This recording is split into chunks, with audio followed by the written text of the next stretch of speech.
உயிர் பயத்தில் சாலையில் திரண்ட மாணவ மாணவிகள். நியாயம் கேட்டு உரிமை போராட்டம் நடத்தும் போக்குவரத்து ஊழியர்கள்.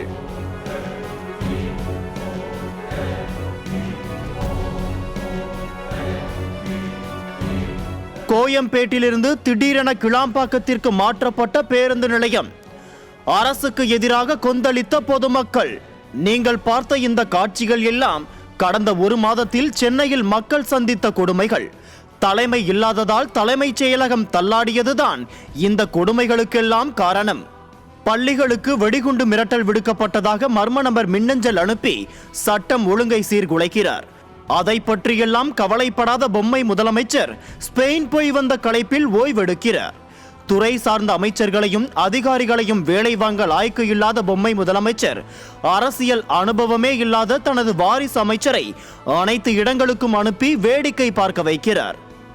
முதலமைச்சர் பேச சொன்னதாக கூறி தலைமைச் செயலகத்தில் இருந்து யார் யாருக்கோ தொலைபேசி அழைப்பு போய் மிரட்டப்படுவதாக குற்றச்சாட்டு எழுந்துள்ளது.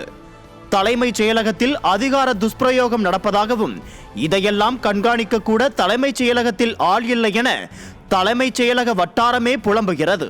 குடிநீர் வழங்கல் துறை அமைச்சர் ஒதுங்கி நிற்க அந்த துறைக்கு சம்பந்தமே இல்லாத வாரிசு அமைச்சர் உதயநிதி அடிக்கல் நாட்டுகிறார். முதலமைச்சர் தலைமையில் எடுக்க வேண்டிய மத நல்லிணக்க உறுதிமொழி உதயநிதி தலைமையில் எடுக்கப்படுகிறது. பேரறிஞர் அண்ணாவின் கொள்கைகளை தாங்கியவர்கள் தாங்கள்தான் என்று மார்தட்டி கொண்டு வேஷம் போடும் விடியா திமுக முதலமைச்சர் தலைமையில் எடுக்க வேண்டிய பேரறிஞர் அண்ணா நினைவு நாள் ஊர்வலத்தையே உதயநிதி தலைமையில்தான் நடத்துகிறது. இவை எல்லாவற்றையும் விட தலைமைச் செயலகத்தில் கோஷ்டி பூசல் உச்சகட்டத்தில் இருக்கிறது. ஒரு பக்கம் வாரிசு அமைச்சரின் கடைக்கண் பார்வைக்காக அமைச்சர்கள் அடித்துக் கொள்ள, மற்றொரு பக்கம் அதிகாரிகளுக்கும் அமைச்சர்களுக்குமே லடாய் இருக்கிறது. ஒப்பந்தங்கள் முதல் மாவட்ட ஆட்சியர்கள் நியமனம் வரை அமைச்சர்களின் சொல்படி கேட்காமல் அதிகாரிகள் அலைக்கழிப்பதால் கடும் கோபத்தில் அமைச்சர்கள் இருக்கிறார்கள். அமைச்சர்கள் அதிகாரிகள் மோதலால் மக்கள் பணிகள் பாதிக்கப்பட்டுள்ளன.